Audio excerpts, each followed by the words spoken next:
Les matchs de football qui se sont déroulés au cours de ces Jeux africains ont attiré une grande partie du public. En ce qui concerne les finales en catégorie masculine, le Sénégal s'est imposé face au Burkina Faso. Et en catégorie féminine, le Cameroun a perdu contre le Ghana.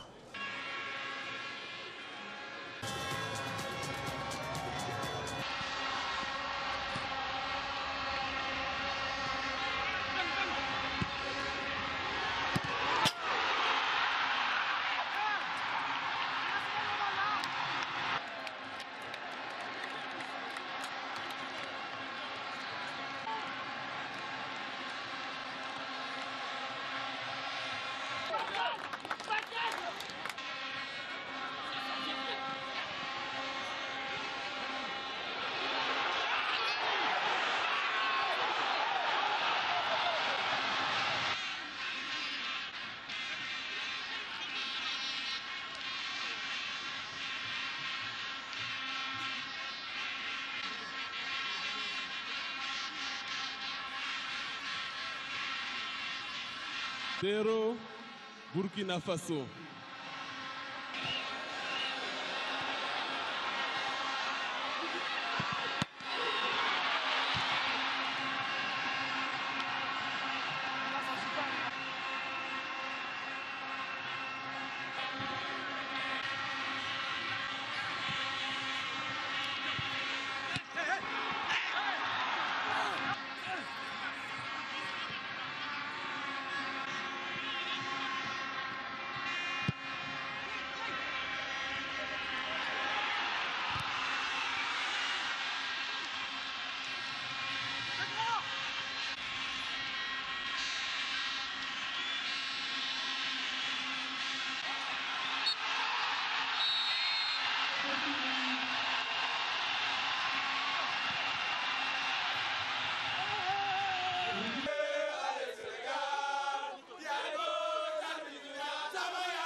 En volleyball, en catégorie masculine, les joueurs du pays hôte, le Congo, ont perdu contre l'Algérie. Et en catégorie féminine, les joueuses camerounaises ont perdu contre le Kenya.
En haltérophilie, il y avait bien sûr 2 épreuves, l'arraché et l'épaulé jeté. On va retenir de manière globale que les équipes d'Afrique du Nord, et précisément celle d'Égypte, a pu remporter le plus grand nombre de médailles d'or dans toutes les catégories.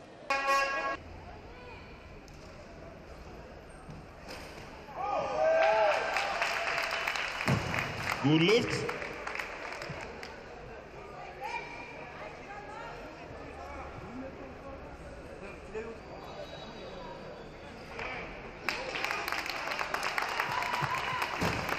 Good lift.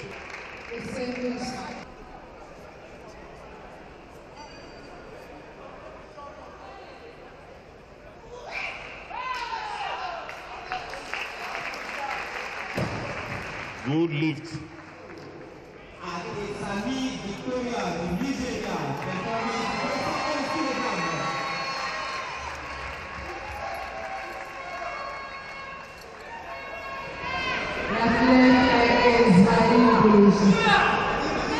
Second attempt.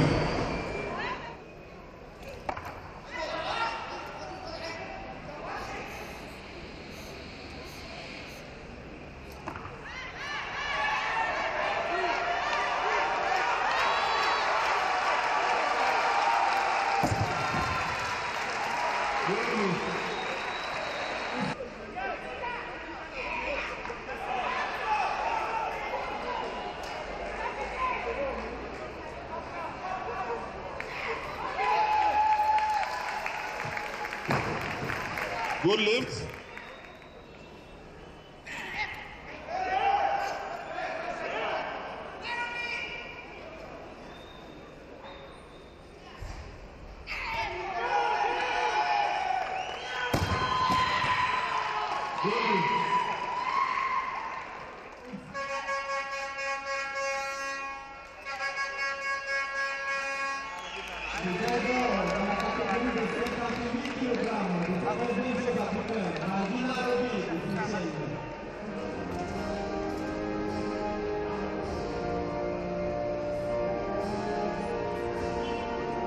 Et nous allons parachever cette dernière édition du Journal des Jeux avec un reportage réalisé par notre reporter Oliva Diakotan. Il est allé à la rencontre du président de la Fédération de tennis de table, M. Henri Djombo, qui est aussi ministre de l'économie forestière et du développement durable. Alors, grâce à l'action de ce monsieur, les pongistes congolais ont pu réaliser des merveilles lors des Jeux africains en remportant plusieurs médailles d'or. Le parcours du Congo au niveau du tennis de table à une journée de la fin de ce tournoi lors du 50e des Jeux africains est largement positif. Le pays hôte de cet événement sportif continental a même réussi à se classer à la 2e position dans cette discipline, derrière l'Égypte qui possède globalement 7 médailles. Les pongistes congolais ont pu glaner jusqu'à présent au total 7 médailles, dont 3 en or, 1 en argent et 2 en bronze. Vous savez, nous avons commencé à se préparer depuis les Jeux derniers à Maputo il y a 4 ans. Et lorsque nous sommes sortis de là, nous étions conscients que nous devrions abriter les Jeux africains à Brazzaville. Et nous avons multiplié des stages. L'équipe est partie pour 1 année en Chine pour la préparation. Et nous avons préparé à plusieurs compétitions majeures. Et bon, là, nous sommes, avec le travail, le fruit que ça porte, nous sommes satisfaits jusqu'ici. Derrière cette performance du Congo se trouve un homme passionné de sport. C'est le ministre de l'économie forestière et du développement durable. Henri Djombo est personnellement impliqué dans cette discipline depuis les années 2000. C'est mon implication dans le sport, dans les différentes disciplines. J'aime bien les pratiquer, être avec la jeunesse. Le tennis de table n'est pas violent. J'ai horreur des sports violents. Et puis, je l'ai pratiqué, j'ai commencé à l'apprendre pour le maintien de la forme. Puis, au fur et à mesure, j'ai commencé à en avoir la passion. Et puis, bon, aujourd'hui, je joue. J'ai été même champion des vétérans d'Afrique. Nous sommes ici à une séance d'entraînement d'une dizaine de pongistes au domicile du ministre Henri Djombo. Un lieu que fréquentent régulièrement plusieurs jeunes adeptes de ce sport. Ici, la détection et la formation des talents sont en cours d'expérimentation. Pour atteindre le haut niveau, il faut former les athlètes. Et il faut donc des formateurs, de vrais formateurs, qui inspirent la jeunesse, qui lui apprend le geste vrai, parce qu'il y a le geste vrai. Il suffit de ne pas le réaliser pour que tout se perde, tout se passe à l'envers. La compétition de tennis de table a débuté le 10 septembre et finira le 19 septembre 2015. 24 pays ont pris part à ce tournoi à Brazzaville, au Congo. Et c'est la fin de ce journal des Jeux que j'ai eu le plaisir de vous présenter durant ces 2 dernières semaines. On se retrouve très bientôt sur les programmes d'Africa 24.